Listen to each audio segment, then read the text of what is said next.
Going from someone who hated reading to now her TBR is way more than her bank account could afford actually needs to be studied.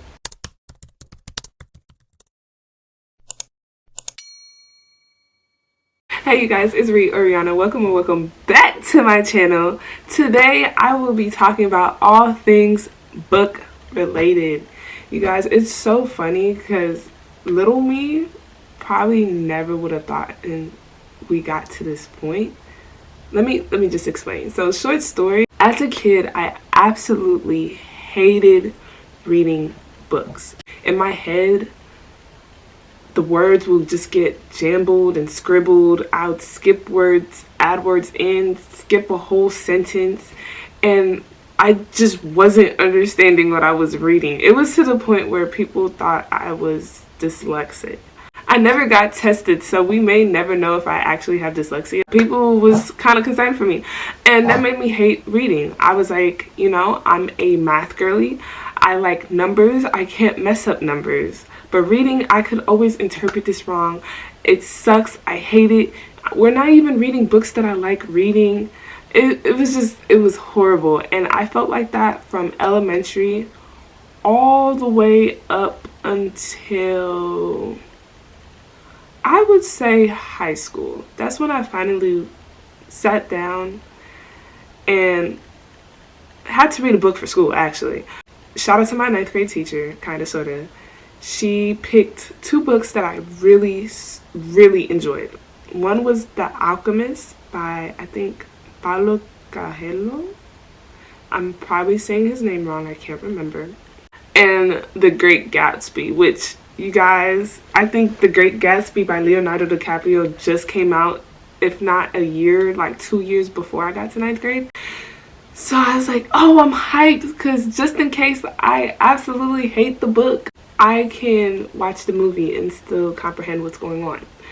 And even better, like, I'm not gonna lie, my art teacher, which it sounds crazy.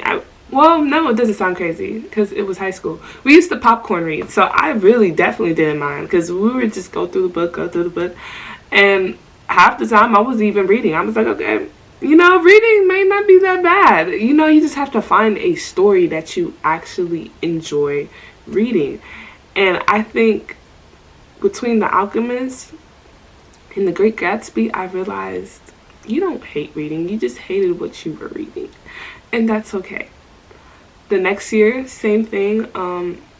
My 10th grade teacher, she gave us options, actually. She named like 3 books off, and she said, choose one of them.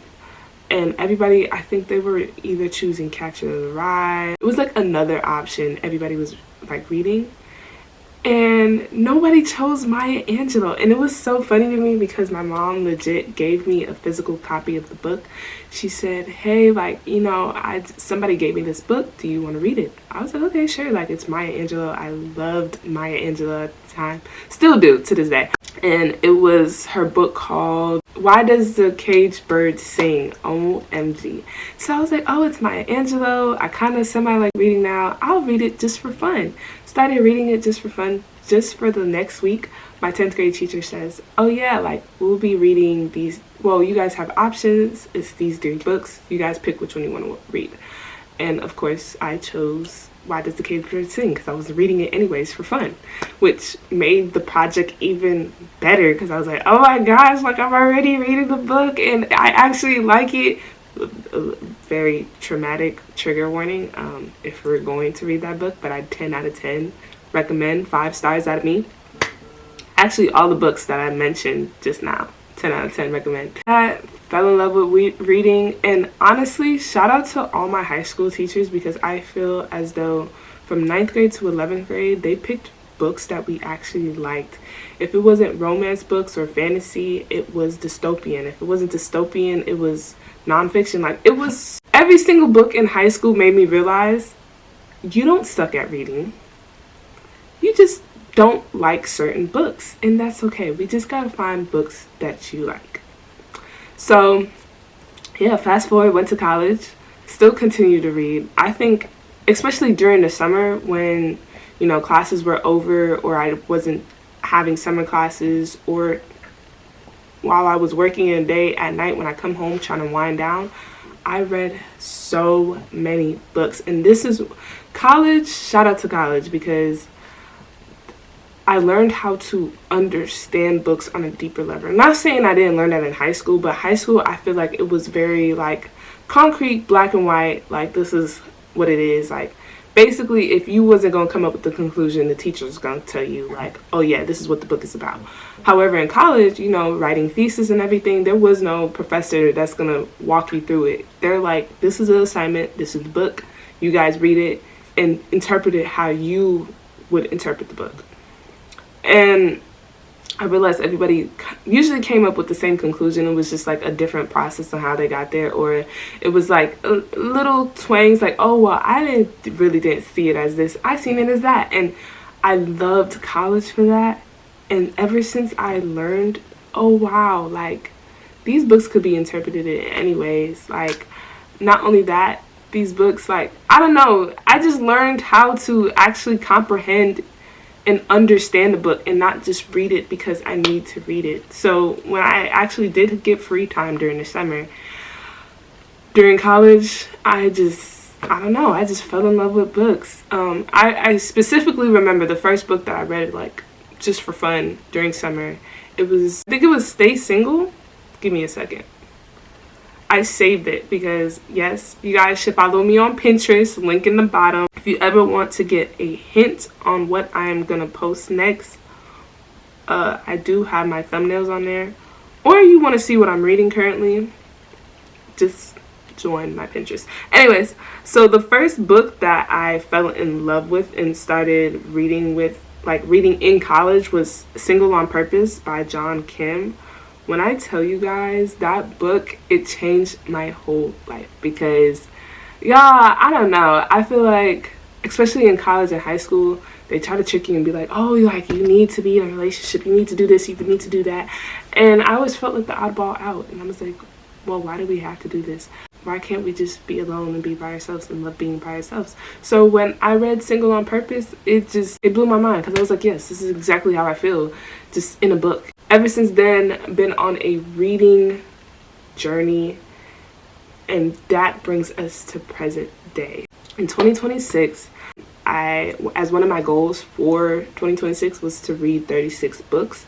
So when you split that into 12 months, that's 3 books a month. I thought in my head, okay, every month I'm gonna read a book from each category. So one of the books had to be a Black romance. Another book had to be a Black book classic. So I'm talking about the James Baldwins, Maya Angelou, Toni Morrison, Zillah Neale Hurston, etc. I just wanted to start like reading Black classics just because I feel as though these authors, especially if you read Black romances, you'll see what I'm talking about. A lot of these Black authors, at least the classic ones, they always get mentioned in books. I always see Black authors before them mention like the classic writers. And so I was like, you know what? I'm finally gonna read those books so I could get the reference and get, just go back in time and see like, okay, like what books are they talking about? One book, Black romance, next book, a Black book classic, and then last but not least, especially after these Black book classics, I need to read a self-help book. I don't know. I feel like I'm always evolving, I'm always growing, I'm always learning. If you're not learning and growing throughout life, are you even living? Just saying. I like to read like self-help books because I feel like it's just a great therapy session, motivation, and self-help all in one book, and I enjoy that, and I actually take note. Yeah, those were like my 3 book categories. I said every month I'm gonna read. Started getting books from the library, and I got an influx of books because I basically ordered too many books at the rate I was reading, and at one point, I cannot make this up, I had probably like 9 books at home just sitting staring at me collecting dust. Not only that, I'm gonna also be honest, I am an audiobook girly. Yes, I love having the physical copy. I have the physical copy right here, but I'm the type of girl where I want the physical copy and the audiobook and go through it. It's a personal choice. I still personally think it's still reading, because you still got the physical book, you're still reading it. It's just somebody's reading it to you. And I just get through books faster like that. So like I said, when that was happening, I had legit 9 books and none of the audiobooks were available. Was I still reading? Of course, yes. But it did get a little challenging, so I had to get through all of those books, and most of those books were Black classic books, and maybe like 1 or 2 Black romance in there. And that's how I ended up reading 5 books, and none of them was self-help. Post on TikTok, which, by the way, TikTok down below, if you want to see the books I'm also currently reading and the ratings that I have for them. I don't do it for every book, but I try to. I'm gonna read books, all of Black authors, and I started to quickly notice there's not a lot of Black authors that make self-help books. If there is, please let me know in the comments down below, because I would definitely be interested in reading. I'm gonna be honest, if the self-help book does not have an audio version, most likely I'm not reading it. Back in 2023, I used to be that way. Like, for example, Single on Purpose by John Kim definitely was not an audiobook. I didn't even know audiobooks like was available for free until, we're gonna get to that point, until I discovered certain apps, and I was like, oh wait, so I've been reading and taking forever on these books when I could have just had an audiobook and get through a book in 3 days. Oh yeah, no, I'm not doing this no more. So ever since then, unless the book has an audiobook, I'm gonna be honest, I don't read it. And I noticed that a lot of the Black self-help books, especially like on financial literacy and stuff like that, I hate to admit this, I just don't read. So we're gonna work on that. We're gonna work on that. Not this year though, I'm gonna be honest. I gotta get my audiobook itch out. Maybe in 2027 we will try to read books on our own again. But yeah, unpopular opinion, I'm a fan of the audiobook. To get that out the way, the books that I've read so far, and I will rate it based on 5 stars, 1 through 5. So 1, never again, and 5, completely 10 out of 10, recommend. I'm shouting on the rooftops that you need to read that. The first book I read this year was You Are a Badass. Ooh, You Are a Bad, insert word, by Jen Sincero. It was actually really, really good. 5 out of 5. I do recommend. If you need just like a little motivation on how to stop doubting yourself, which I think this was the perfect book for me to start the year. Now I think this is going to be a tradition. I'm always going to start every year with a self-help book. And it just gave me a new perspective. Just do it. Just go for it. Like, stop doubting yourself. You are not the problem. Yes, situations happen, but how are you going to deal with it? 5 out of 5. Recommend. Next was Going to Meet the Man by James Baldwin. Now this one, I'm not going to lie, and I'm kind of upset because it almost cost me this book to get in a reading rut. Like, I almost stopped reading, and that kind of made me sad because I was like, oh my gosh, it's a Black literary classic, it's James Baldwin, like, you gotta push through. And I pushed through. I did finish. However, I will give it a 3 out of 5, only because I realized too late, in this book each chapter was a new story, and I feel as though as soon as I started understanding the story or getting into the story, it just ended. And oh, okay.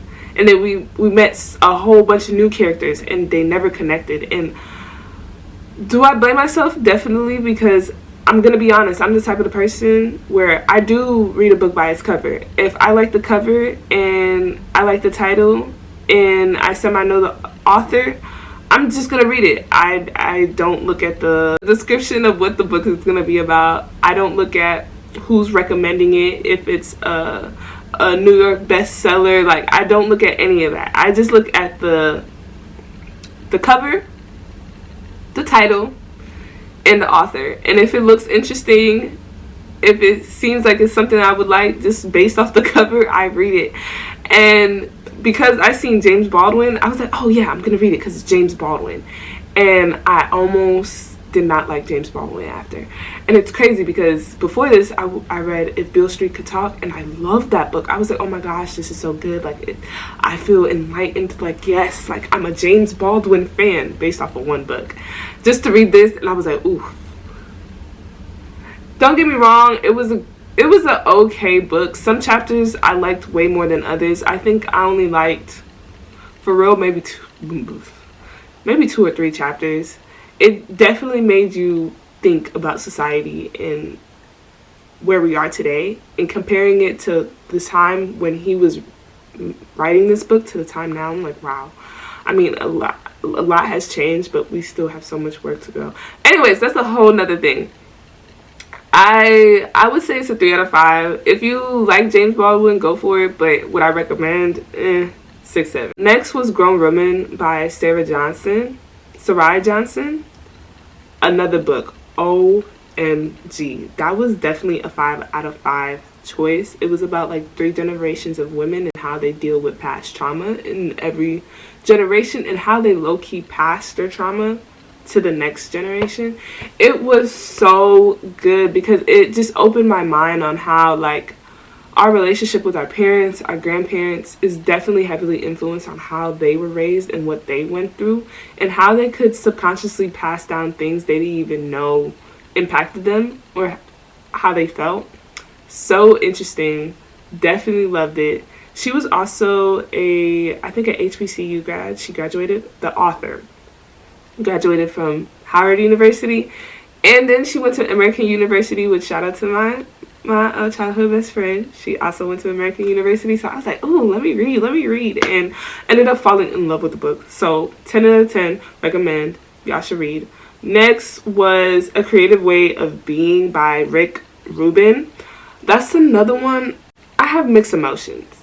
I'll give it a 3.5 out of 5 stars, because was it a good book that I would recommend? Kind of, sort of.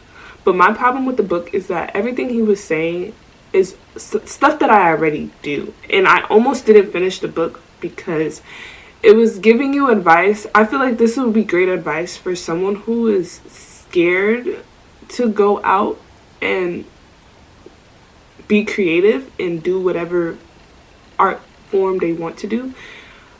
This would be a great book to give you like a different perspective and basically tell you to just go out there and do it.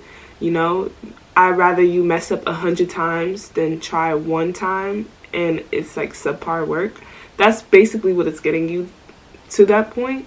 However, I was thinking, okay, I'm gonna pull ideas from this book. I'm gonna possibly even come up with new creative ways I could go with this channel. Actually, I fully had this channel in mind.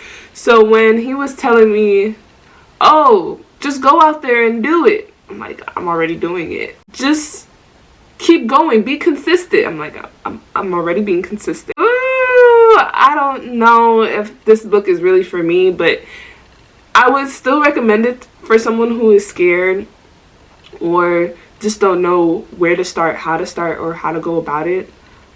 I still do recommend the book, but would I personally read it again? Probably not. Next book that I read was Ain't I a Woman? Black Women and Feminism by Bell Hooks. Y'all, when I tell you, and see, this is why I have to be careful reading books like this, because the way I become an advocate / revolutionary, I started looking at everybody twisted except for black women, because everything she was saying was true. First of all, let me give the rating. It was a 5 out of 5. Definitely recommend, especially for my black women out there. It definitely questioned and demonstrated how black women, I don't want to say they can't win, but they can't win. You're either too black for women or you're too much of a woman for black men. The perfect example I could say about this is that, for instance, let's bring up civil rights time. How, you know, black women had the least amount of rights. They couldn't vote, not only because, well, not civil rights. We'll say 1800s, 1900s in America. they had two things going on, intersectionally wise. They were black and they were a woman, so they couldn't vote. And so black men would be like, hey, like, you need to help us so we could be able to vote. And it's like, okay, but you know, if I help you, I still can't vote because I'm a woman. Women don't have the right to vote either.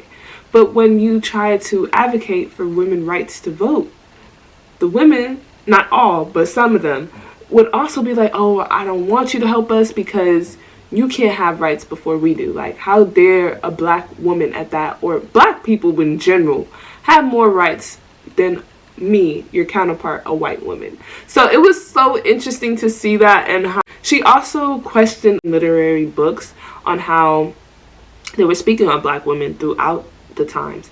It's pretty interesting. You guys have to get into it. I definitely looked on how I advocated for things differently, not in a bad way, for the better, but in the words of Malcolm X, which honestly, this is kind of contradicting, but like Malcolm X said, women are the most black women are the most disrespected women in America.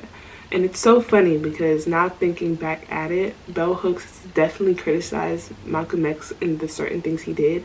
And that's when I was like, ooh, we may have to disagree on this. But then again, I would have to do more research on Malcolm X and see where he was coming from, especially when he came back from his trip from Mecca, and how he kind of not dropped the religion, but dropped the group, and how his thinking of how like black is supposed to be the only person to be in America. Anyways, that's a whole nother topic, but yeah, definitely recommend And I Am Woman. Next, I read A Curvy Girl Summer by Danielle Allen, because I'm not gonna lie, especially after James Baldwin, I said I needed a break from the black classics. Even though I liked Bell Hooks, I was like, ooh, like, I just need to switch it up.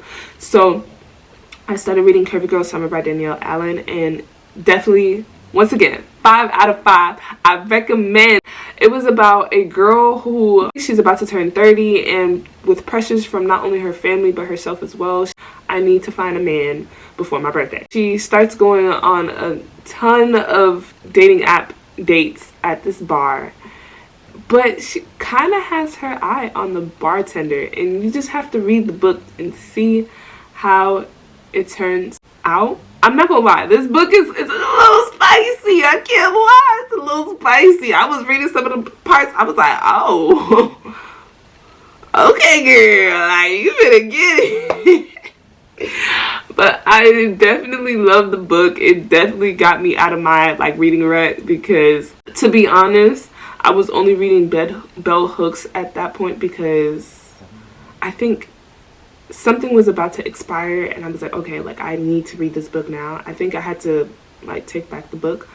So to just read the book just because like I can, just out of fun, I just loved it. Curvy Girl Summer by Danielle Allen, 5 out of 5. Definitely recommend. Next, I read Beloved by Toni Morrison. Y'all didn't warn me. I don't like y'all. Y'all did not warn me about how Toni Morrison books could get. When I tell you, wow, where do I even start? Trigger warning. Bestiality. Stories about former enslaved people. It was this ghost. It was a lot. It was a lot. Did I like the book? I did. I actually really did like the book. It does get a 5 out of 5. I do recommend, but be mentally prepared. I don't think I was mentally prepared. Like I said before, I read books because of the cover, the title, and the author. And truly, I just picked up the book because it said Toni Morrison.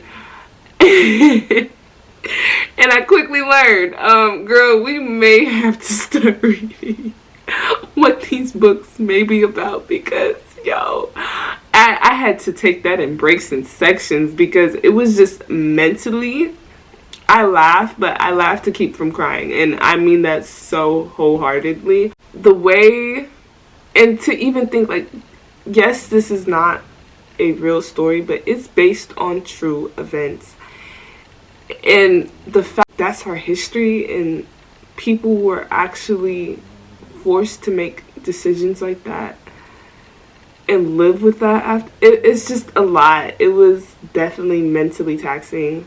My heart broke for the main character. That was a heavy book, but I do recommend, especially because it was Black History Month. It was a really good book. I do recommend. Next was James Baldwin, Note of a Native Son. So I'm not going to lie. James Baldwin, I was a little nervous. Because, like I said, the last book, Going to Meet the Man, it confused me. It confused me.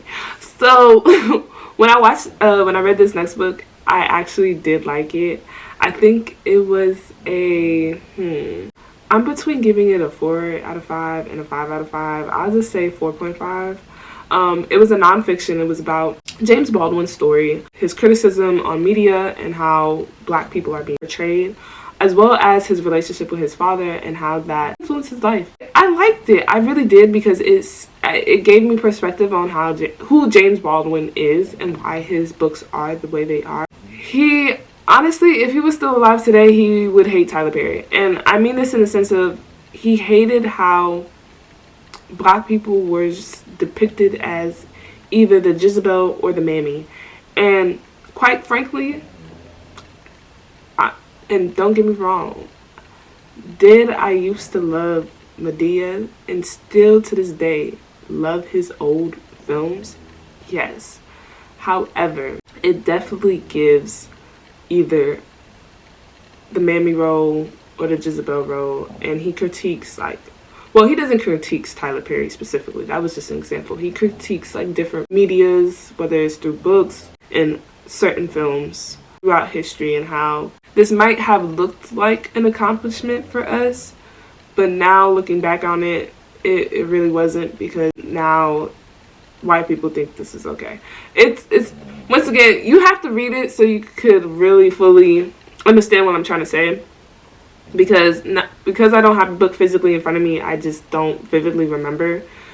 But it was interesting because it made me look at a lot of the films today now, and I'm gonna be honest, he would have probably hated every single movie and show with Black people in it right now. The next book I read was Sula by Toni Morrison. So you could only imagine, I was definitely walking on eggshells with this book because of Beloved. I was like, I'm not ready. But Sula was way more calm than Beloved. I will give it a 5 out of 5. It was a great book, very much digestible. It was about these two friends raised together and how they were raised, depicting what paths of life they both go to. Back to the book. 10 out of 10 recommend Sula. You guys should definitely read. That was all 9 books. Now, let me get into this book. So this book, it's Between Friends and Lovers by, sorry, the author's name is covered. Charlene, I don't want to mess up her name. I'm gonna just show it. I really don't want to mess up her name. So far, y'all, I am hooked. I've read this book for 2 days now. Audiobook, obviously, but I'm going through it physically, and this is where I'm at. That says a lot. I'm gonna read what it's about because they could explain it way better than I could. Editing room Ree here. I just wanted to explain what Between Lovers and Friends are about, because just reading the description, it just took way too long. To keep a long story short, it's about this Instagram famous doctor named Dr. Jojo, who ends up befriending a heartthrob. I forgot his name right now, but she has a crush on him forever since college when they met, until he walks in with her childhood bully.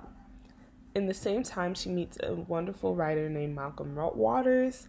They start entertaining each other, but then she slowly finds out that Mr. Heartthrob had a crush on her too. Who will she choose? The writer Malcolm Waters that she just met? Or her longtime friend that she's had a crush on for years? So yeah, you just have to read the book and find out. It's so good. And when I tell you, this book has had me on my toes. Every chapter, I don't know. JoJo, because like if I was in a situation like this, like how would I react too? Also, I just love the main character JoJo. She's such a baddie. She knows what she wants and she gonna get what she wants. So it's so interesting to like see a character like. I'm gonna tell you straight how it is. I'm gonna be honest. I'm not gonna be rude about it, but I'm going to be honest. And her confidence, I admire her confidence. Anyways, so do I recommend, even though I did not finish the book? Yes. 5 out of 5 ratings. I'm going to finish this book probably after filming this video. That is everything, all books. Let's finally get into my unpopular opinions / wants from 2026 reading wise. One unpopular opinion: I believe in audiobooks. I don't care. Audiobooks is still reading. I do not care. I feel like, especially if you're listening to the audiobook while physically having the copy, or even if you have the ebook version but you're listening to the book and going through it with the ebook, you're still reading. I don't care, because you could pause, you could do all of that. You're just doing it faster. Next, unpopular opinion. I'm not gonna lie to you. My bank account not gonna be at risk for a book. I am a full supporter of libraries, okay? Y'all go to the library. Support your local library. Truly, I have a library card for multiple reasons. Like I said, the audiobooks. My favorite audiobook apps are Libby, Libby, and Hoopla. I'm gonna put it on the screen. But both of those, you need a library card. So honestly, that really prompted me to get a library card. And then I started renting out books again. And when I tell you, the best decision I've ever made, because if I spent money on books, whew, bank account would be in the negatives. I'm not gonna because yo, like, books are so expensive. Like, even this book, it's a hard copy, so of course it's probably more expensive, but oop, it actually doesn't say the price. I'm sure this was like a good $20. Oh, it says it right here. I lied. This book was $30, y'all. And this was just for the physical copy. Like, imagine for the audiobook too. I know for Audible, I think it's just like a subscription for Netflix. I think you have to pay like maybe $12 a month. I could be wrong, but still, like, that's a lot of money to just be spending, and that's on one book. So imagine alone, I'm paying for an Audible subscription, which is $12 a month, paying for this book $30. That's $42 already, and that's one book for the month. Yeah, no. So I'm a full supporter of go to your public library, rent out books, get the audiobook if you like, and yeah, no. I'm not spending bank. Now, if I really did enjoy the book, I will buy the physical copy for myself. I've done it before. I almost have the whole Angie Thomas series. So it like includes On the Come Up, The Hate You Give. I just need to get her third book, which is Concrete Grows. I have Ruby Carr book, Milk and Honey. Like, I have physical books that I like, but will I spend my hard-earned money every single time on a book? No. I would have to absolutely love it. Like, I'm not gonna lie, like, this was probably one of the books I would get a physical copy of, because it's just really that good. Anyways, next, another, I guess, well, this is not really an unpopular opinion, because I think it's very popular on TikTok right now, but I do want a Kindle, y'all. I want a Kindle, what is it called, Paperwhite, so bad, and it's only because the next series that I want to read, it's the India Carter Tempted by Danger, but it's a whole series. It's Tempted by Danger, Captivated by Danger, and Intrigued by Danger. So the Danger series. I want to read it so bad, but for whatever reason, at least with the library, I can't find the physical version. I think it's just the ebook. And this prompted me. I was like, dang, I kind of want a Kindle now. Because don't get me wrong, love my iPad to death, okay? but it's really hard to fit in most of my bags. It's an 11-inch iPad. If I want to bring my iPad to read, I would have to bring a big old purse, and I'm like, ugh. To know me is to know I'm a minimalist. I don't like to bring a big old purse unless it's for actual purpose. I'm carrying more gear, like my camera, my iPad, my Bible, everything in one bag. Then I'm like, okay, let me go grab my big old medium telephone. But if I just want to bring my book, my wallet, phone, and you know, some lip balm and stuff like that, I don't want to bring this big old Tofar. Like, no. I want to bring something cutesy, like a Coach Rowan, the medium, or you know, my little Tofar duffel medium. Like, I want to bring something. Definitely want to invest in a Kindle eventually, which full circle moment, because interesting fact, the Kindle was my first tablet and I hated it because I'm like, ugh, all I could do is read books on here and maybe have 2 games on it. And now that I don't have it, I wish I had it. Isn't that so funny about life? Anyways, so 10 out of 10. I'm going to get that Kindle eventually. I think that might be like my Christmas gift to myself, because there's so many other things that I do want. But stay tuned. I don't know. We'll get there. But now that I mentioned my TBR, a few books that I want to read and I'm going to see if I could get to this year. I want to read Not About a Boy by Maya Hollis. I want to read Ayana Gray, I, Medusa. So that's another great book on my reads. Next, I want to get into The Secret by Rhonda Byrne. I actually already have that book. Like, I'm renting it out from the library, but I'm waiting for the audio version. Interesting fact about Hoopla and Libby, I have 2 audiobook apps, because Hoopla, you could download the book immediately and like get the audiobook immediately. You don't have to wait in a queue or anything. The only problem is their selection of books are very limited. So there's only certain books that I want to read at the time that I can find. So that's when Libby comes in, which is great, but sometimes you can't always get the book immediately. You have to get in a queue, or like the book might not be available. Like right now, I'm on a queue for one book and it says several months. Like, I think I'm like 59 on the list. So when I'm waiting for books that I'm on a queue for, I get on Hoopla. And sometimes both apps have the same book, and I'll get off the line or the queue for Libby and just read it on Hoopla. But other times you just have to wait, and so that's why I end up reading books like Between Lovers and Friends, or just another book that's not on Libby but it's on Hoopla. I've been waiting for Rhonda The Secret for like maybe a month now. I've had that book honestly since December, but I don't know, the line for that book is so long, it's actually kind of crazy. Anyways, next, Ace of Spades.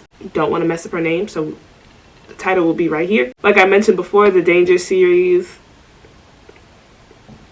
Next, I think after that, The Artist's Way. I do want to read The Artist's Way by Julia Cameron. Another book I'm on the queue. Actually, I'm in the front of the line for the audiobook. The problem is I'm on the queue for the physical book. So apparently everybody wants to read it. I don't blame them, because a whole bunch of artists also recommend the book. So, hey. Next, The Let Them Theory by Mel Robbins. The Bluest Eye by Toni Morrison. I know, apparently she did not traumatize me enough to not read more of her book. The Four Arrangements by Don Miguel Ruiz. Like I said, I do want to still continue getting to self-help books. James Baldwin, Giovanni's Room is another one I do want to read. Eventually, I also do want to read Allegedly by Tiffany D. Jackson. But to know Tiffany D. Jackson is to know that you're going to be traumatized. So I'm trying to mentally prepare for that book before I actually get into it, and then we're gonna read it for real. But that is on my TBR for right now. I'm sure I'm gonna find more books that I want to read, including like this one. This was not on my TBR initially, but I added it because it was available. So we'll see where it takes me. If you guys want an update or a run through of all the books I've read for the year, I will definitely do that in December probably. As well as if you want to like see what I'm reading currently or like get any recommendations from me, follow me on Pinterest. It'll be down below. It legit has all the books that I remember reading and the current books I'm reading in 2026. So stay tuned, you know, just get in my book club, you feel me? And lastly, if you guys have any book recommendations on what I should read next, please tell me down below. But on that note, thank you guys so much for watching my video, and I'll see you guys next time. Bye, my loves.